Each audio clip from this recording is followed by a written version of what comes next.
Well, hello, Carol. Hello, Daryl. How are you doing today? I'm doing very good. All right. It's bright and sunny out there. It's bright and sunny. You're wearing the appropriate colors for bright and sunny. Black. My wardrobe just has various shades of black Various in it. shades of yes. Okay. Oh, there's 50 shades of gray. So That's I assume. right. So there's 50 shades of black as well. All right. Then there's Wesley Snipes black. There's Yes. that black. Who knew the various shades of black out there? There's midnight. There's Papa Midnight. And I think I'm all out of black. There's Jack Black. Jack Black. So And there's Negro Modelo. Okay, so what else we got here? we're good. So we're doing Magnificent Seven here. Yes. The Magnificent Sevenses. The Sevenses. Now, you chose this one at the end of, man, these months are getting longer and longer in my life. Whatever Yeah. we did last We month. did The Fly. The Fly. Yes, you chose this at the end of The Fly. I thought this was a great idea, and I remain beholden to that fact that this is a good choice. It was a good choice. Yeah. I will say I'm going to try not to bring up the Seven Samurai when we talk about this because that wasn't part of the. Okay. We're doing the remakes of the American.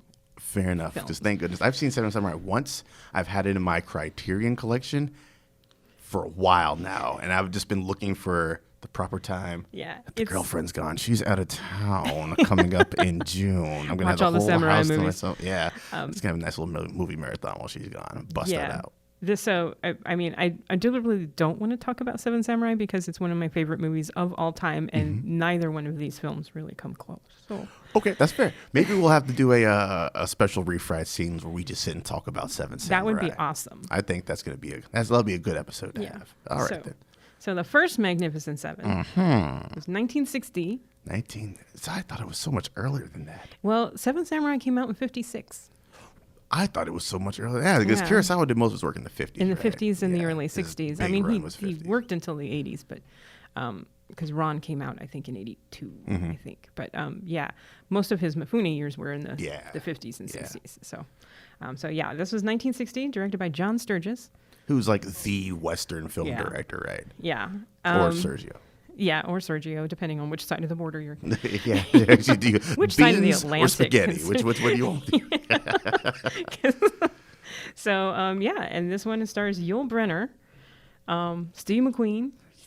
Effortlessly cool, Steve McQueen. I know. This was his big break. Was it? This was. Brynner actually, I did a little reading on the subject. Brynner actually fought to have Steve McQueen cast in the role. Really? At this point, Steve McQueen was just on TV. He was Yeah. on Wanted Dead or Alive. I think that was the name of the show. Yeah. But Brynner fought to have him cast, and they hated each other. So did Brenner not know him before? He did not know him before. He just thought he was a good actor, and he thought he'd be good in the role. But they fought constantly because Brynner felt that McQueen was upstaging him. Yeah, trying to steal a shine. Yeah, and so there was a point where Brynner was having them count how many times McQueen would remove or touch his hat. Many. Yeah. I noticed that watching this again. But they just hated each other. And they didn't make up until much later when they were both dying of cancer. Damn it, sometimes you just need that one good beef to run as long as possible. And That's McQueen, what keeps you alive. McQueen apparently called him up and thanked him because this was his big break into the movies. Yeah. Away Without from this, we don't TV. get Bullet. Right. Okay, that's fair. Or probably The Great Escape. Because after this, I think he did The Great Great Escape. Escape, yeah. So, so it was kind of... All right. got him the job and then hated his guts. Is Eli Wallach up in there as a bad guy? Yeah, as our Chuck bad guy. Bronson? Chuck Bronson, Robert Vaughn, Man from U.N.C.L.E., and James Coburn, who almost outcooled Steve McQueen in this one. Yeah. If he had been given a couple more scenes, I think he Yeah. would have outcooled Steve McQueen. A lanky mofo. Yeah. And then your two characters that nobody really knows the names of, Brad Dexter and Horst Buchholz? Horst Buchholz. Introducing Horst Buchholz. Oh, is that what it says like in a the... huge introducing Horst Buchholz. And I'm like, who the hell is Horst Buchholz? Well, that's why they're introducing him. And I think this is about the only thing he did on this sign of the But he was introduced, though. He was introduced. That reminds me of Monty Python and the Meaning of Life. So it's like they went in alphabetical order, and Palin is the last one. So it was like starring in big ass letters, like John Cleese, starring, and then as they go down, just even more starring. The name gets smaller and smaller, and then Michael Palin in huge ass letters. That's my favorite opening But credits. yeah, so Horst Burschel, I can't even pronounce his Burschel. Got his. We're gonna get him on the show. Introduction there. So, so we start basically in a sleepy Mexican town. Yes, we do. Just on the other side of the border, and they are being terrorized by the ugly. Yeah, they're being terrorized by the ugly. Eli Wallach. That's a weird way of putting that. I feel sad for him because yeah, like how do you break that to him? Like we got Clint Eastwood's the good, we got Steve Van Cleef is the bad. You look at him and then you're gonna be the ugly. You're gonna be Eli Wallach in the movie.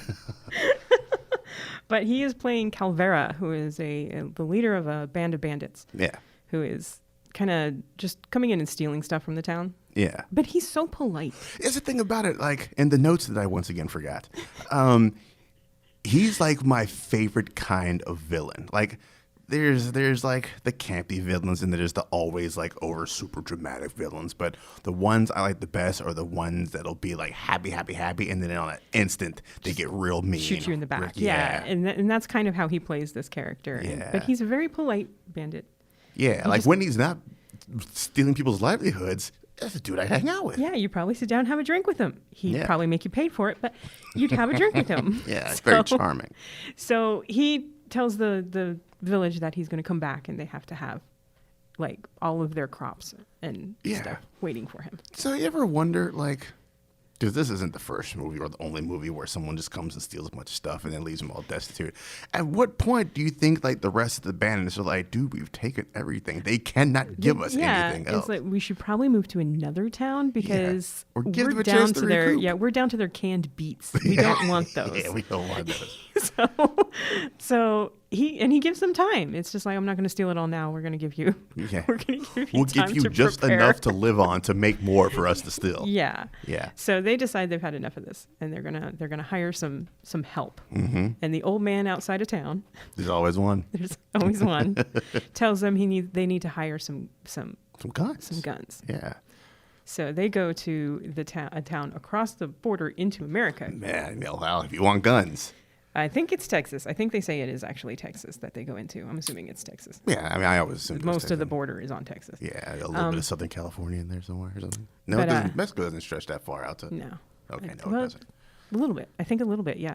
But anyway, they go to this town and they meet Chris. Okay. An American ass name. I'm gonna stop for a moment because this was one of my problems with this movie. Was that Yul Brynner stands out? Yes. Like a sore thumb. A Russian American. A Russian. And he's got that gorgeous voice that never once lets you forget he's Russian. Yeah, right? Yeah. He's Russian. Very Russian. And he's playing, oh God, Chris Adams. I don't think I ever knew his last name. Chris Adams. Okay, then. Who apparently is supposed to be Cajun. So yes. So he's not even trying a French accent. He knows better. He's like, this is what you get when you hire me. The man has played, the King of Siam. He's played Pharaoh, and he's always done it with a Russian accent. He's like the Russian Sean Connery, man. He is. Sean Connery's like, this is what you get. It's like, this is my voice. Deal. Pretty much. So anyway, Sean Connery, who played a Russian. They should have just got Yul Brynner to play that role. He was dead then. Oh, no, that's right. Yeah, 80s. So they meet up with Chris, who this whole scene kind of was very weird. Apparently a Native American has died in the town. Mm-hmm. And the body is lying in the street. And a traveling salesman has said, I'm going to pay for his funeral. And the undertaker has him all boxed up in the hearse. What do you call a hearse before it was a car? Is it a hearse? I don't know. I think they just referred to it as the wagon. Yeah, the death wagon. Yeah. They've got him loaded up, but there's like a bunch of bigots up on Boot Hill that don't want the Native American buried there. Did they ever explain how he died? No. I assume he was killed. I'm assuming so. I'm assuming those same people are the Probably. ones that killed him. Yeah. So Chris volunteers to drive the wagon up. And Vin, who is played by Steve McQueen, volunteers to help him. Yeah. As the side gun, basically, to keep him safe. First time when he hops into there and he's like, I haven't rode shotgun in a while. And I was like, and he's holding a shotgun. Yeah. That's where it comes from, actually. It actually came up in the trivia that I hosted Thursday Nomad last Thursday. That was a question of what is that side passenger? Oh, it's a shotgun. Thanks, Magnosia 7. So they drive up and basically scare the bigots off. It's kind of anticlimactic. There's no real, because it's like from here to the other side of the room. Yeah. I was thinking, well, this is gonna have to go through a canyon or something, but no, it's like 20 feet. Yeah. I'm like, what are you gonna guard the freaking graveyard all day? Right. Are you ready? I'm ready. Okay, we're here. and that was it. And then the bigots run off, and a bunch of townspeople come out to. I'm like, why couldn't you all come out at once and just chase these people off? Right. It's 20 feet away. Oh, they get winded very easily. So, and watching this all happen is Chico, who is played by Horst. Oh, that's Horst. That's Horst. Okay. That's Horst. I'm sorry. I am butchering your name. We're sorry about that, Horst. Horst. Yeah. So he's a young gun who is just enamored with Vin and Chris. Chris, that is such a terrible name for this character. It is. It's very plain. Everyone has cool names except for Chris. Well, I mean, he's kind of like the most downplayed of all the characters, too, though, isn't he? Yeah, he is. Yeah. So I'm not quite sure why he was complaining about people upstaging him when he was going to play it. So. Yeah, you're the wet noodle in this whole movie, man. You got to let these dudes shine. Well, no, he's not the wet noodle. I have issues with Robert Vaughn, but... I do too, and it's one of those three characters I don't think were given enough to do in this movie. Okay. So Vin and Chris kind of go their separate ways, and Chico is just kind of like eyeing them from afar and wishing he could be part of the cool kids. Yeah. And the villagers ask Chris if he will help them, and he tells them that it's easier to hire men than it is to hire guns. So he decides he's going to try and recruit some men. Right. So I thought this scene, for as ridiculous as the execution of them going 20 feet is, the intent behind it is a very good way of showing exactly who Chris and Vin. Yeah. Because I think Vin kind of downplays it of, why not? But I think he's more like the scoundrel with the more heart of gold underneath. And I think they do a good job of establishing, because they are the real two of the movie. They do a good job of establishing them up front. Yeah. So Chris goes to hire Vin, and Vin's like, $20 because they have $20 to pay these people. Right. And Vin's like, yeah, no. Whereas me in 2019, I'd be like, you got a band of banditos coming at you, probably gonna die, and you're offering me $20. Yeah, look, I got bills to pay, so let's do this. So Vin says no, but Chris tries to hire some other guys. He comes across an old friend of his, Harry Luck. This is the character that, for a long stretch of the movie, I totally forgot was a character. That's the cat who just assumes that there's more to it than the $20. Yeah, he definitely was underdeveloped. Yeah, he was totally underdeveloped. The only trait that this dude has is that he thinks that there's gold in them Nar Hills, and that Chris is hiding things from him. Yeah, and which is weird because he's like Chris's old friend. Yeah, like you should admit, well, I mean, we don't know much about Chris's backstory. That's Maybe right. they've ran these And that's things one together. of the problems I have is you have this Cajun American Russian Chris Adams, and you're not telling me how he got Chris there. Yule Adams. Yeah. You'll have a great time with this movie. So Harry Luck is on board because he believes that there's more than just the $20 involved. Right. They go and get Charles Bronson, who plays Bernardo O'Reilly. A Mexican-Irish dude played by a Lithuanian. The casting agent was like, who? Fuck it. Bring him on in. So Charles Bronson actually does have some development, a little bit of development further on. No backstory, but a little bit of development. And he's pretty cool. None of these guys get backstory. No, not really. The only thing you're told is the next person that they recruit, who is Lee, who is Robert Vaughn. Yeah. Looking very dapper. Yeah, the villain of Pootie Tang. Yeah. Man from U.N.C.L.E. Man. Come on. I'm sorry.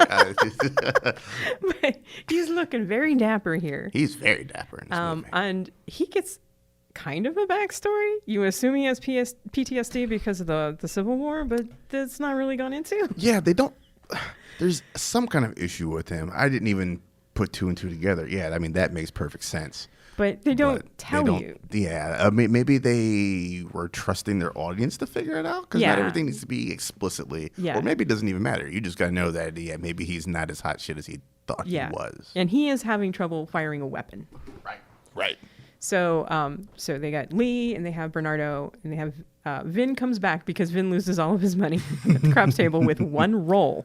You are a terrible gambler, Vin. Yeah, all on black. Yeah, and he loses all of his money and starts to think, well, that $20 isn't looking so bad now. Yeah. So yeah, and it's not 20 each, right? It's $20 to split between the seven. Doesn't even split evenly, by the way. No. That's why by the end they're like, we can split this shit evenly now. You know, Chris is taking that extra penny. I put us together, damn it. Damn it, I need cigarettes. So they have the six, and then they go off to go to the village, and Right. Chico follows them. And there's before we get to that, there's the confrontation in the bar. Oh yes, Right, where he comes in there. Oh no, there's the young guy. the young guy. That's Chico. Yeah, he's Chico drunk. comes in he's there, drunk, yeah. and he's all like, "You wouldn't let me be part of the cool kids." I think that is a great scene. That is a great scene, and it's probably Chico's best scene.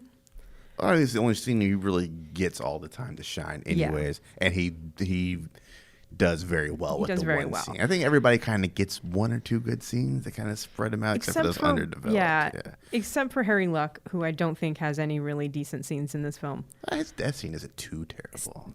It's as good as it gets for him. Let me put it that way. Yeah. And Bob Vaughn, who I think they just underutilize. He has that nightmare scene, but it's still not a great scene for the character. Right. But that scene, I think, as good as old Horst is in that scene, I think Yul Brynner just stoically, not even paying that kid the light of day, doesn't even look at him, just straight on. And then dude passes out from drinking, and then Yul Brynner is like, here's some money to pay for his next drink. And I'm like, what do you want him to die? What are you doing, kid? Yeah. So then they set out after that. They set out after that, and Chico follows them. Right. And they eventually let him in because he feeds them fish. I think that was... This is taken direct from Seven Samurai, actually. Oh, okay. So... I can't wait to rewatch this one. Yeah, so that's taken almost directly from Seven Samurai. Word. Yeah, he goes fishing and provides them with meals, so they just allow him back into the group. Yeah. And they go to the town, and the town is... ambivalent. Welcoming. Yeah. They have hidden all of their women. I mean, considering their experience with these dudes just coming in there running roughshod everything, it's not a bad plan. Yeah. Not unheard of. But they spend time with the villagers and they're like, we're going to teach you how to defend yourself. Yeah. And then you get the montage of everyone trying to fire weapons. Yeah, a little bit funny in there. Yeah, and Bernardo starts to bond with three boys that will eventually get him killed because where are their parents? Where are their parents at? Yeah. Like, understand you want to hang out with Bernardo like before the bandits come, but once the shit gets real, just go hide, you stupid little kids.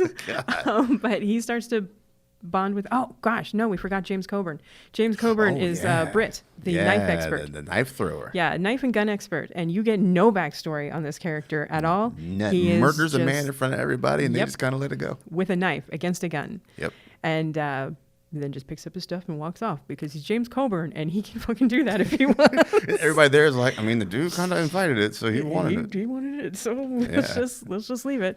So, that is the one character. I wish they had a lot more of him because I found his character to be extremely cool. And I like James Coburn a lot. Yeah, like when I first came to James Coburn, is he still alive? No. Okay, it was later. Like, it was gray beard. He's gray beard James Coburn, I think of what I saw him in. Maybe it had been like 90s. He was in like Addiction. I think he won an Oscar for Addiction. Oh, James Corburn's got an Oscar? Good for him. I think so. Yeah, it was late in his career that he won it. Okay, yeah. So I first came to him mad late in life. And then to come back and see him as this, I was like, oh, man, James Coburn was a good-looking maverick. Ah, yes. Yeah, I think that was the first time I came across him. And so, then after that, and I was like, oh, this dude's... Oh, Payback. Oh, he did 2 Mel Gibson movies.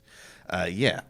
Great actor. He was a very great actor, and he's good here. He's just not given a whole lot to do. Yeah, I feel besides look really cool. Right. I feel like they wanted to sell this movie on the name of stars. Yeah. And then a couple of little younger people sprinkled in there. I think they knew Steve McQueen had star quality. Yeah, and they knew Yul Brynner would pull people into the theater because he's Yul Brynner. Yeah. But then taking that into effect, they didn't have a lot for the characters to do. Right. So and that's unfortunate. So they go to the town, and you get the montage of the town preparing, and the seven getting to know everybody, and of course they're giving these guys all of the good food. And it's Bernardo who comes in and says, you know what they're eating? Yeah, nothing. They're Pretty eating, much damn near nothing. rice and beans, basically. Which, give me them rice and beans. Seriously. Their rice and beans is better than the rice and beans I get. That's true. Yeah. It's a little town in Mexico. Can I have the rice and beans? Please. Yeah. Oh, no, you take all this food. I'll take the rice and beans. Yeah. So they give all the food to the little kids. They start feeding the little kids. And the bond grows. Yeah. And they're noticing that there's no women in the town. Yeah. And then Chico one day is off, I think he's just taking a lay of the land is what I assumed. Yeah, I think he's just wandering around and finds Petra, who is one of the girls from the village, and he realizes that they have hidden all of their women. Yeah. So it's a very interesting conversation. He naturally assaults her and throws her over his saddle and lugs her back into town because that's going to make them feel comfortable. Look what I found. Then they're hiding all their women. It's like, well, yeah, dude, look what you just did. I wonder why they're hiding all their women. So Petra, of course, finds this incredibly attractive. Because it's 1960s. Who else is hidden? Tell me who else is hidden. So she starts hitting on Chico. Mm-hmm. Yeah. And then we get the big confrontation. Calvero sends 3 of his men into the village. Right. To barter, and they just kill them. They kill them. I mean, what else could you do, right? They want to take one of them alive, but then Chico screws everything up, and they end up killing the third. I know, little brat. Yeah, that's why I didn't do anything else. Horsed. I know, horsed. So they kill the 3, and then Calvero is, of course, understandably pissed. So he attacks, and the village actually defends itself. They do. I mean, like I said, the last 40 minutes of the movie is the big fight scene or whatever. Well, one of the big the last fight scene is like 8 minutes. It's like that's right. End of the film. I'm thinking about the middle remake one is the last. The remake. The last fight scene is awesome. Here, the middle fight scene is probably the biggest fight scene. Right. The village actually does defend itself. Yeah. And they do okay. They do a pretty good job. They chase everybody off. They don't kill Calvero. He gets away. But they kill quite a few of the bandits, and the bandits run off, and they celebrate. As you do. Yeah, they're like, cool. They won't be back. We just beat the crap out of them. They won't be back. Calvero's got other plans. Yeah, because Chico decides to go infiltrate the enemy camp. Yeah, I'm not certain what the purpose of this was. Other than Chico being Chico. Yeah, there's just Chicoing it up. That's right.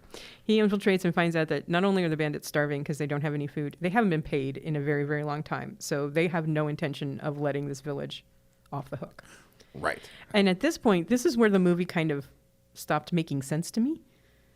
Because at this point, you'd fight them again. They're starving. And it's like you've run them off once. They're starving. They're pretty desperate. Mm-hmm. You have a good chance of beating them completely. But the village hears that they're starving and that they're coming back, and they just give up. Yeah, they're like, oh, no, we used all our ammunition the first time around.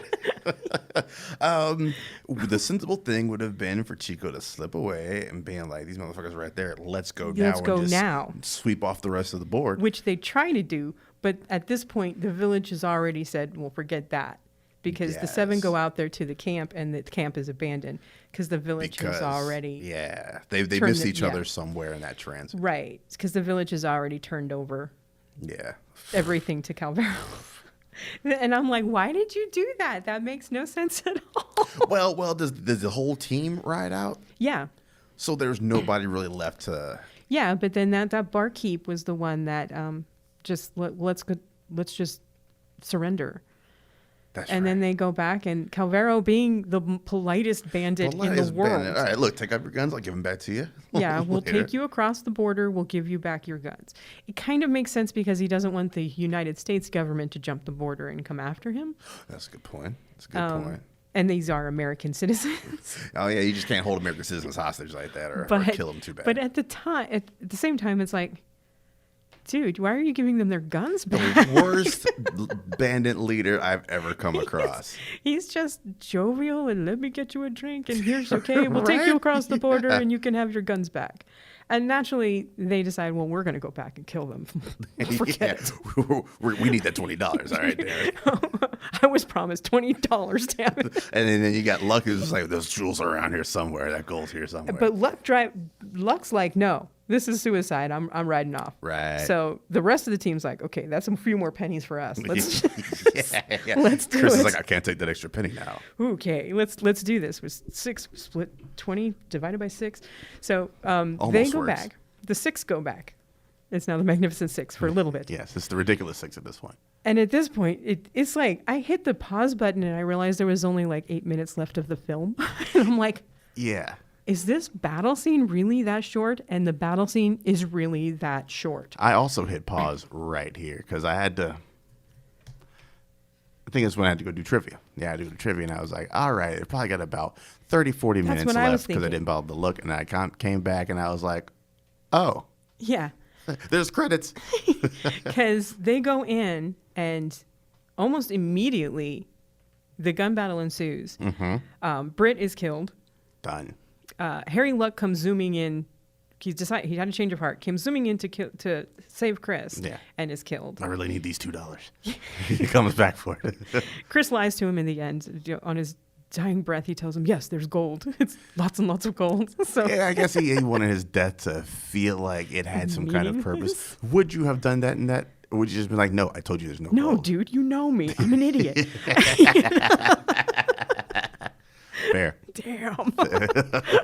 So Harry Luck is killed. Lee is killed. Yeah. And it's just like boom, boom, boom. Yeah, they start, and then like Bob Vaughn dies on his knees. Yeah. Like leaned up against the wall. He at least kills somebody. I don't think Harry Luck killed one person. No, sure didn't. Britt did. James Coburn did. He killed a couple people. Yeah, he got a couple. Lee saved a couple of the villagers who were trapped because he killed, I think, 3 of them. 3 of the bandits before getting offed. And then, of course, Bernardo is killed because those stupid little kids got him killed. Oh, I was so mad at those kids. He's in his nice little sniper place, and then they go, Bernardo, we are here to help you. What the fuck are you doing, kids? Oh, I forgot to mention that before he leaves the town, after Calvero says, go get your stuff, We find out he's half Mexican, half Irish, right? Yeah, half Mexican, half Irish, and he tells the kids that their parents aren't cowards, that, they're raising you, and then he just wails on one of those little kids. Spanks him. I'm like, damn, bro. Maybe if he'd done a little bit more, then damn kids wouldn't have been around in the first place. That's right. But they tell him that if he dies, they'll put flowers on his grave. I'm like, well, that's sweet. Because they're going to get you killed. And they do. They get him killed. Do they show flowers on the grave? Yes, they do. They do. Yeah. So he's killed, and that leaves the 3. Who end up surviving because Chris kills Calvera. Yeah, so you get Chris, Vin, and Chico. Chico, yes. Calvero dies asking, why? Why would you come back to this village? And he doesn't get an answer, and we don't get an answer because who cares? I don't even think they got their $20, frankly.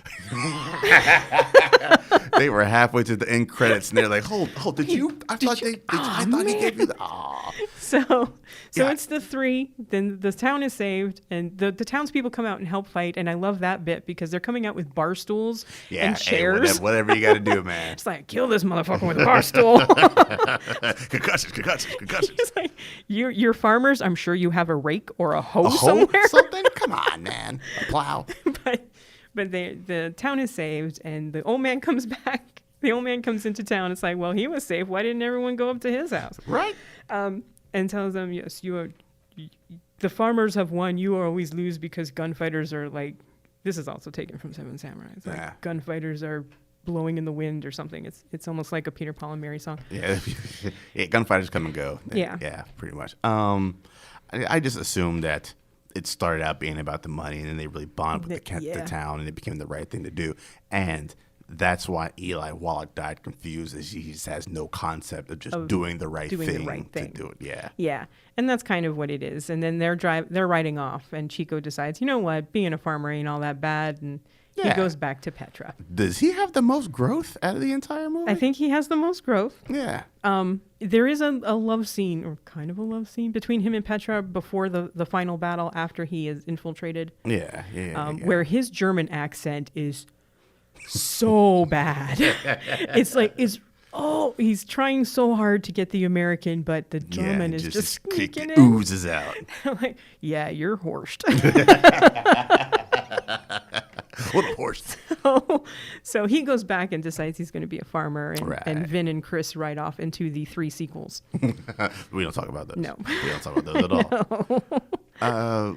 Now, before we got started, no, I'll hold off until the end for that. So that is our Sturgis. It's the Sturgis. Magnificent Seven. And on the other side of things, we have the 2016? 16. Yes, Antoine Fuqua. Yes. Magnificent Seven, featuring another cast of somewhat stars. Yeah, actually, these are probably bigger stars at the time than the original Magnificent Seven. Agreed. Denzel Washington. I've heard of him. Might have heard of him. Who worked with Fuqua before in Training Day. And Equalizer. And Equalizer, yes. Too, afterwards. So they have changed all of the names, probably to the better here. Yes. Denzel Washington plays Sam Chisholm. That is a very Western-sounding name to me. Yes, that sounds a lot better than Chris Adams. Yes. Chris Adams sounds like a maybe mid-level pop star. Yes. Yeah. Someone from Massachusetts who owns a small brewery. That makes sense. A U.S. Marshal, warrant officer in Wichita, Kansas, and several other Chinese states. I love that. I'm not sure that's meant to be like a funny running gag. It kind of ended up being that, though. So he is a U.S. Marshal. Right. And we start in the town, as you do, because you need to know. You know what's going on. So where we find our bad guy, Bartholomew Bogue. Worst bad guy name of all time. Well, it's also played by Peter Sarsgaard. Not intimidating at all. Not intimidating, and I don't know whether this was a directorial decision or just his decision on how to play it. He just didn't seem like he wanted to be there. Right. He plays this like...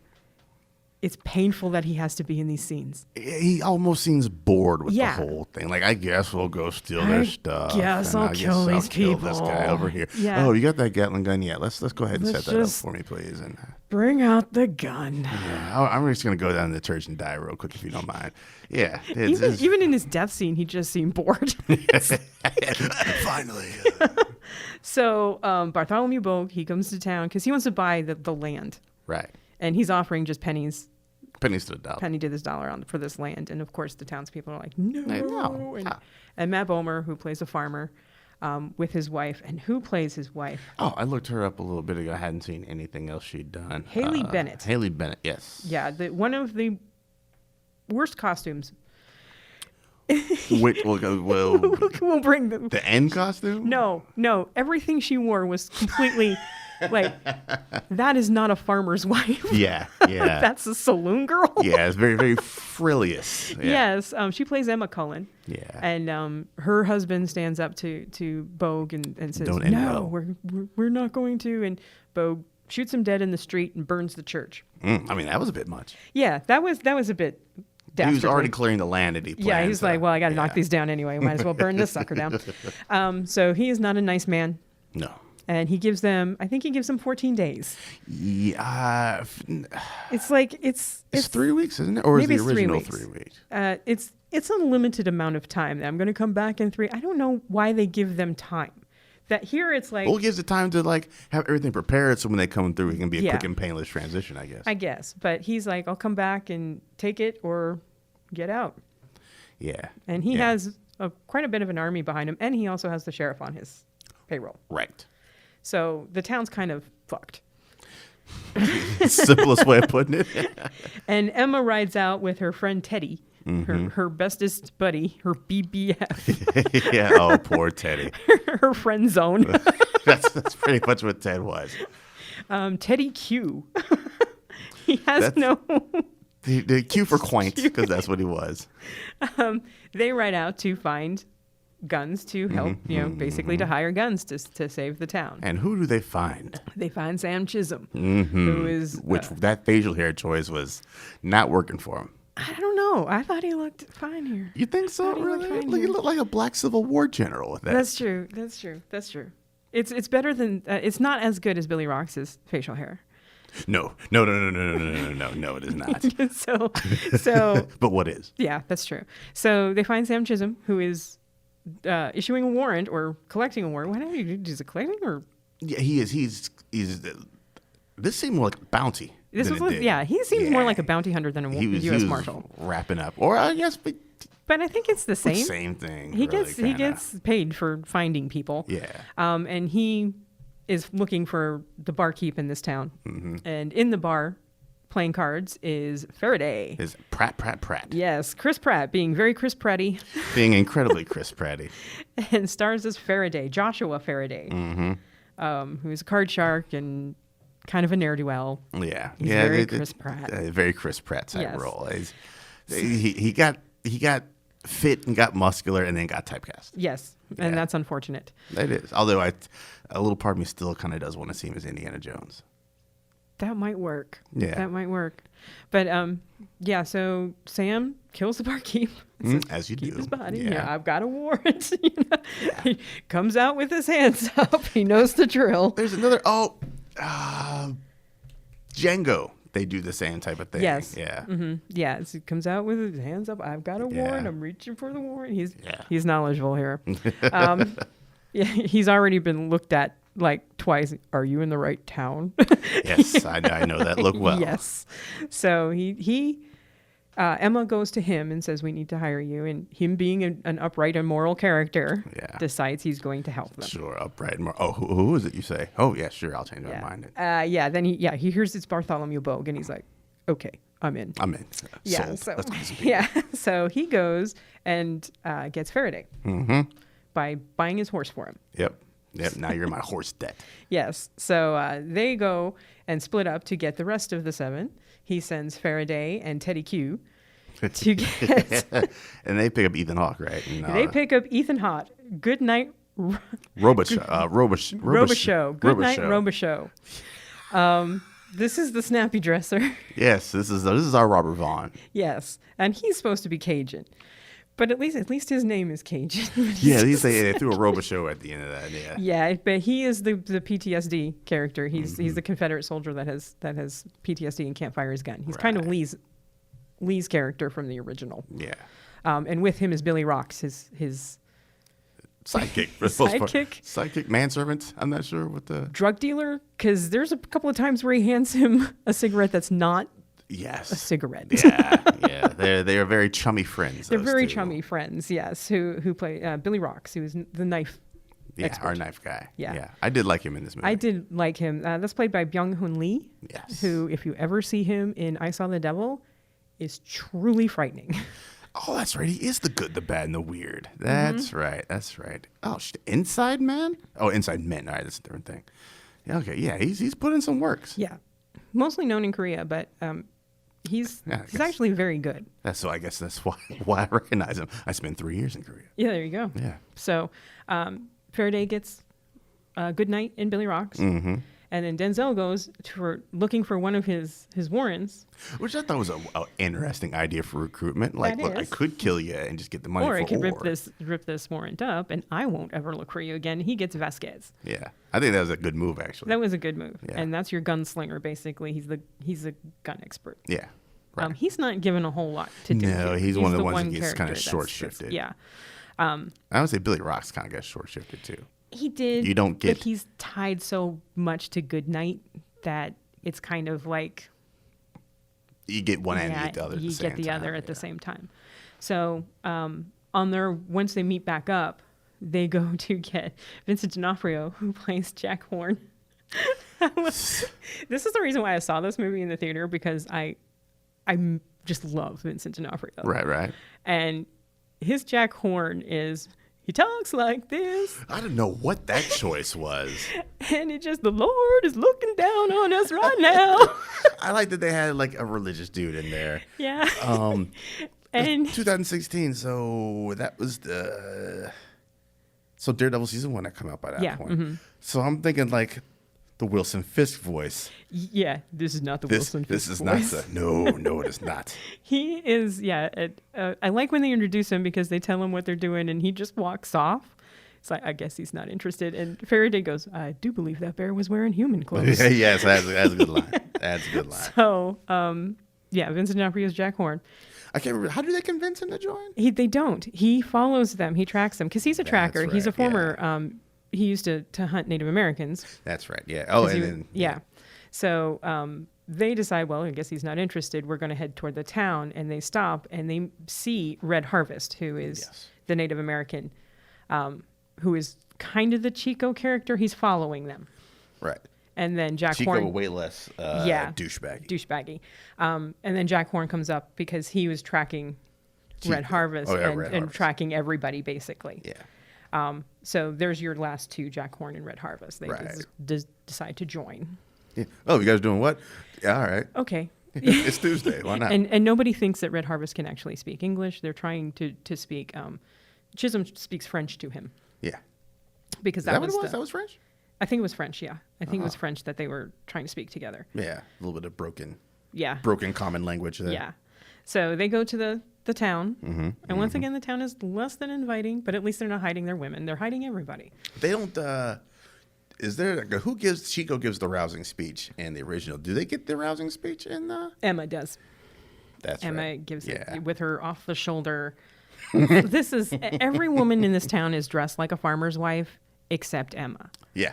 Who has to be sexed up a little bit, I guess. And that's kind of annoying. It's also annoying because she's crying or almost weeping in just about every scene she's in. Well, her love died. You'd cry too if you were married to Matt Bomer and he got shot. Well, I'd cry if I was married to Matt Bomer because he wouldn't be into me at all. Oh, yeah, there you go. Very good point. Maybe that was more confused than crying. Maybe that's what Teddy Q is there for. This is unrequited love was from Matt Bomer. And he's like, I mean, you hung around long enough. I guess I'll stick with you. You've thwarted my affairs enough. So the townspeople come out and decide they're going to... for now. Yeah. That's interesting. It's one of the letters. So the townspeople decide they are going to fight. Right. And we have the montage of everyone learning. Yes. And this you get that really good scene of them trying to shoot the rifles with Ethan Hawke. And, that's a really good scene, I think. Yeah. And then a couple of Bogues men come into town with the sheriff, and you get, because it's that initial parlay type thing, and they are killed, except for one, because Goodnight cannot pull the trigger. That's right. And then after that, so that's what sets up his Robert Vaughn-ness. Because he can't quite pull the trigger to kill this guy. Yeah. And he gets away. Just do it. Do it.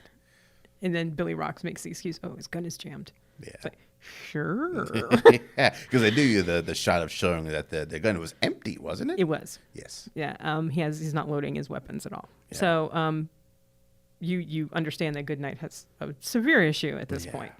And the Chisholm tells the sheriff, you tell Bo that we're waiting for him. Mm-hmm. Because at this point, you realize that it is very personal. Yes, tell him Sam Chisholm. Yeah. Tell him Sam Chisholm is waiting for him. Also tell him King Kong ain't got shit on me. So the sheriff goes to tell Bo, who immediately kills him because he's evil. Shot the sheriff. Because he's evil and he had dastardly, to establish and he looks so bored while he's doing it. And I was like, why did you? He was just relaying the message, man. Oh, it's like, that's a gun you just killed. Right, logistics, man, logistics. You didn't kill the other dude that escaped. Right. But whatever. Well, obviously, they can hire anybody. Number of He's 300 got lots and guys. lots of money. Yeah. And for some reason, he himself has to go to this town rather than just sending his people. But he's going to die. So. Yeah. Well, no, he had to go for the whole. He's like, who's this Sam Chisholm guy? I got to find out. Okay. Yeah. So then we get a little bit more training after that. Yeah, a little bit more training. They've established that what they can do, and that's what kind of gets the town right. people. And this town is actually smart. They don't just train to shoot these people. They build trenches. They're setting up traps. Yeah. And there's a mine outside of town that they get a bunch of dynamite from. A weird little B plot that is never really minutes. You think that's the reason why Bo wants the land, because it's mining land, but This is in the middle of the desert. What the hell are they mining? And what was he planning on making in the slap middle of the... Anyways. But anyway, there's a little mine, and they go and liberate the guys who are... Because apparently they're like indentured servants or something. Yeah, but those weren't Bogue's men that were doing... No, those are some other dudes. Some other guys, they bring those guys in to help fight, and then they get a bunch of dynamite. Right. Because you need stuff to go boom. Yeah, well, it's like Faraday says, you always want to blow something up. Yep. So, and then we get the big battle, and this battle lasts a good 20, 25 minutes. Yeah. This is a long battle.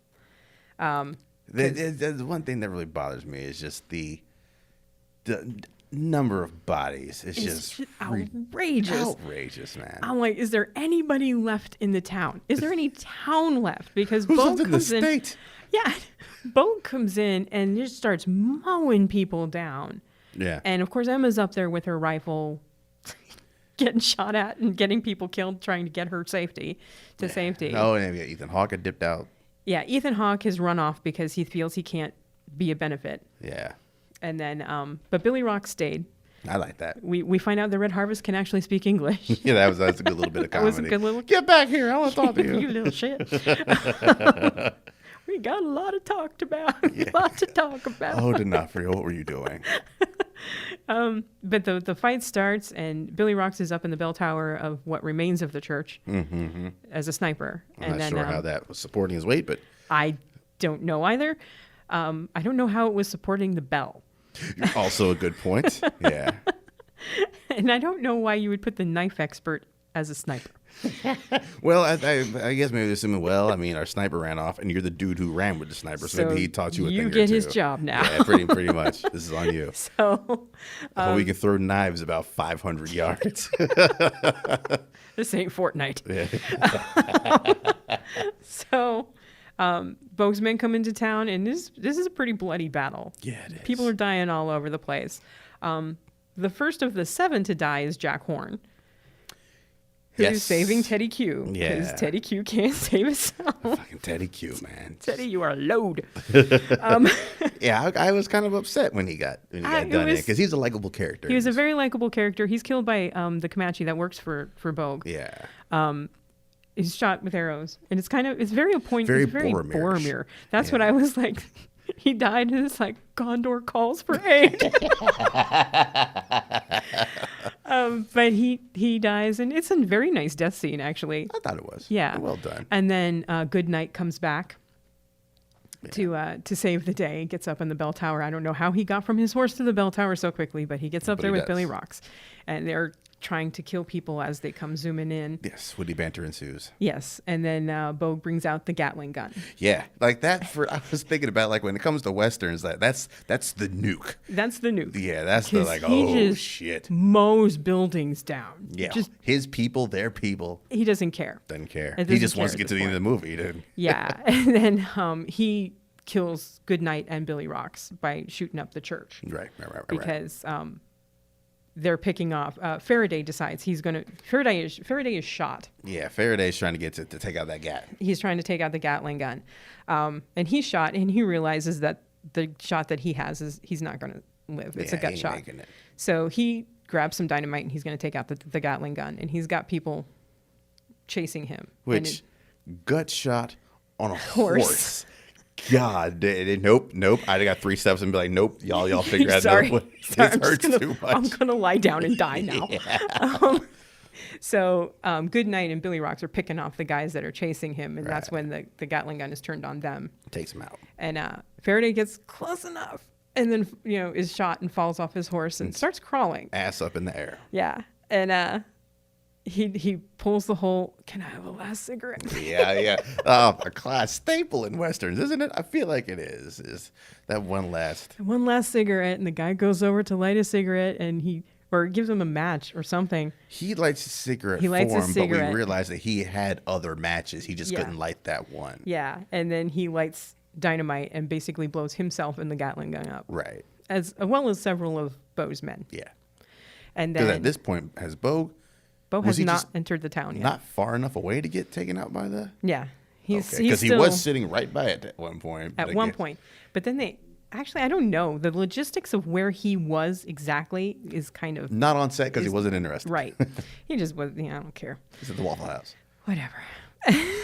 so that takes out the Gatling gun. Right. And then Emma, who is like the lone survivor of the townspeople up there shooting, is trying to help some other dude down, and the Comanche that killed Jack Horn is menacing her. Yeah, that's right. He comes running up the steps. And then Red Harvest saves her life. You get the Indian on Indian fight. Yes, yeah. So you can't have... Can't have two Indians without them fighting. Right, without them fighting. Yeah. You are a disgrace. No, you are a disgrace. So he kills the Comanche, and then Bo comes into town and goes to the church. Are enough people dead in there yet? All right, I'll make my entrance.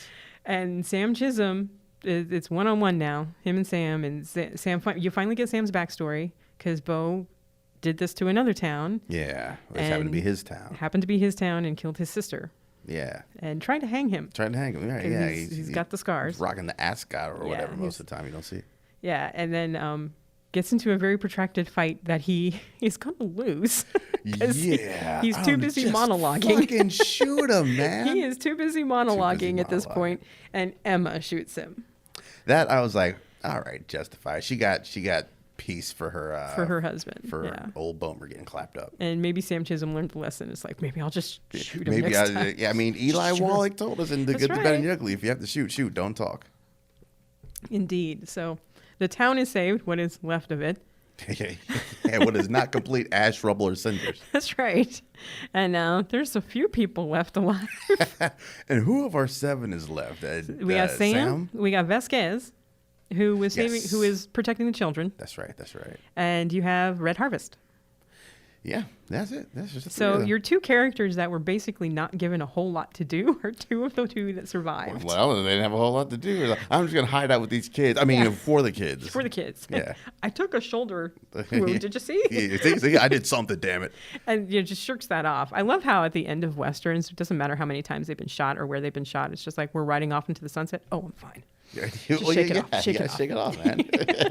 So yeah, those are the 3 that survived, and the townspeople say we will take care of the rest of them, and they bury them so close together. It's like, right? It's like there'd be a little bit more room for Vincent D'Onofrio. I'm sorry. He's not a small man. Maybe he's one of the ones on the end. Maybe he's on the end there, but yeah, everybody had their little the little token totem or something. Yeah, token. Yeah, Goodnight had his flask. Yeah. Billy Rocks had his knife. I think Faraday had a card. And somebody had just a little pinwheel because that was one of the signals was pinwheels. when they've passed this mark. This mark. Yeah. We're gonna blow them up.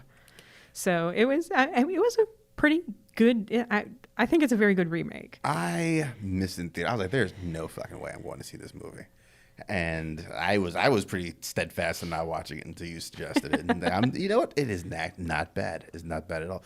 The question is, and the whole point of the show is, which is better? Are you going with the original or are you going with the remake? Okay, since we're not having Seven Samurai is off the table. That's off the table. I'm going with the remake. And okay. I had to. What I did was I broke it down by character, and it's like I like certain characters from the original, but the characters I like in the original weren't given a whole lot to do. Right. And in the remake, the characters I like were actually given things to do. Yeah, you actually had some backstory for them, and you had some nice character moments, better character moments, I think. Yeah. So I'm going to go, and plus the last battle scene is so well shot. It is. And it's so well, neither film is perfect. No. And I can't stand Peter Sarsgaard as Bartholomew Very Bulk. lazy film. It just comes across as a lazy performance, and I don't know why that was the decision to. I don't know. By the time Ankla Fuga realized what was going on, he's like, "Fuck, we shot too much. We got to leave it."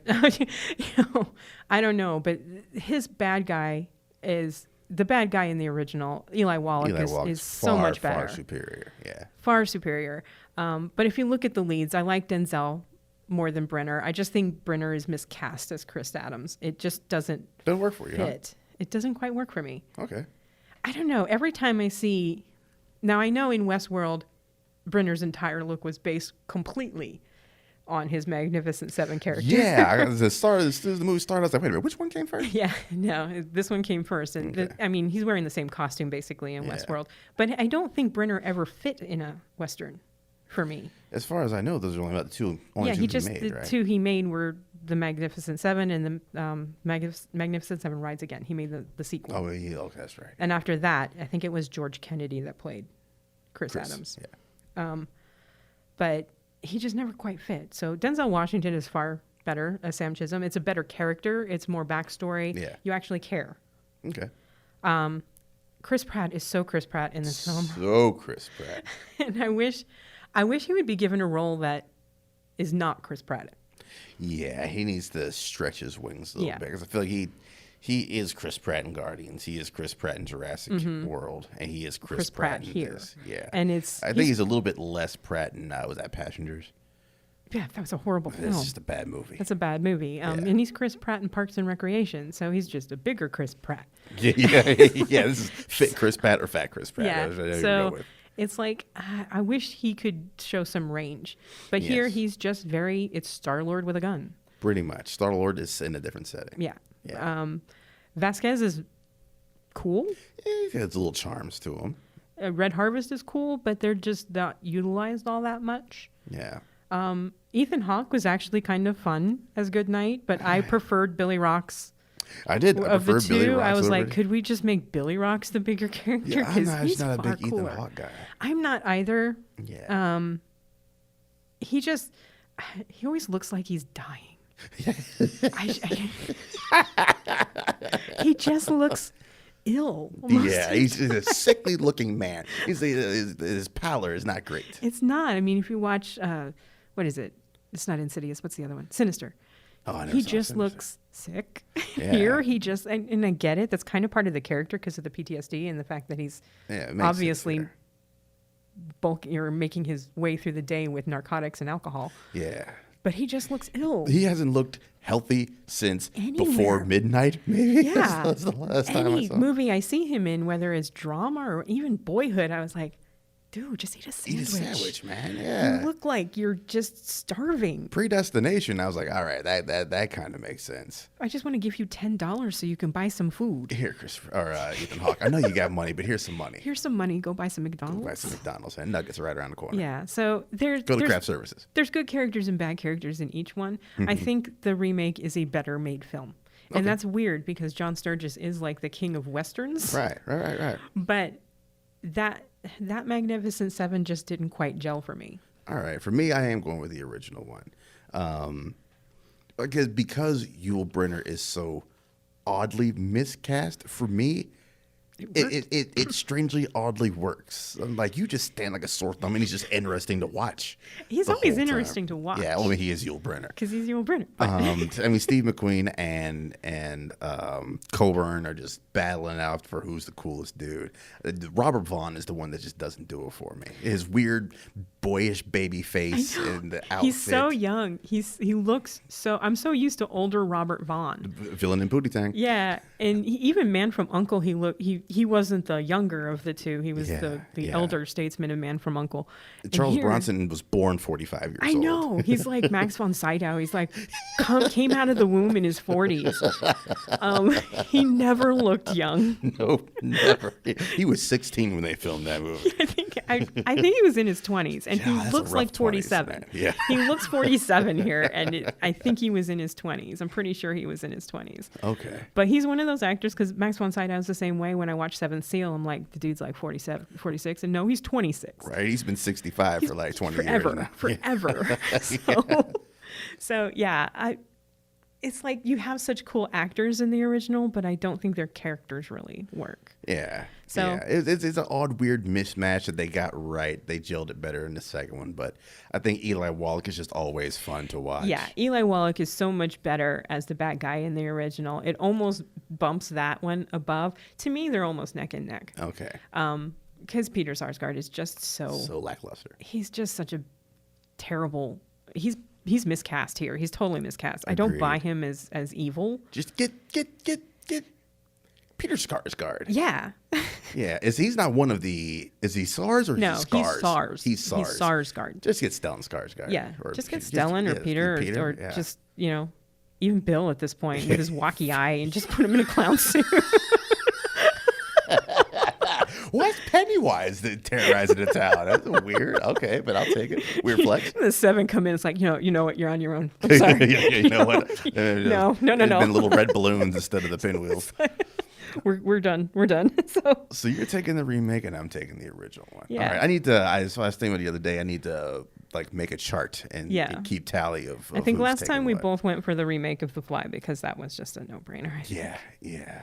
I'm gonna go back and listen to the other one and see what's what. So next month, you got any ideas what you want to go with? So we've done sci-fi and we've done Western. Yeah. I was trying to think of a horror film, and I know I'm the horror buff and you're not. You most certainly are. Or how about, I'm about to say let's hold off till October, but that's like a ways away. I don't know if you want to hold off that long. That's true. I was thinking Suspiria. Okay. Want to do Suspiria? I will attempt my Have you seen grandest either attempt. one? I saw part of the original one, and I was like, no. But Okay. I will attempt. How about this? We will save Suspiria for October. There we go. But if you want to do another horror joint, I'm trying to think of a good remake or one that was, oh God. a Ringo in the Ring, maybe. Oh, we could do that. That would be actually kind of interesting because of the cultural shift. Mm-hmm. Let's do that. Let's do Ringo in the Ring. All right, there we go. Okay. There we go. I will do this. Okay. All right, then. Well, that is it for this episode. Boom, 1 hour on the dot of Refried Scenes. Thank you guys for donating your dollars for us. Hopefully you guys are enjoying the show. Are you doing? Tell your friends to do it. Tell your friends, man. With just 10 more patrons and we can start on the Paprika documentary. That's right. I'm having a blast doing this show. And hopefully you guys are having a blast listening. Until then, you guys take it easy and have a good one.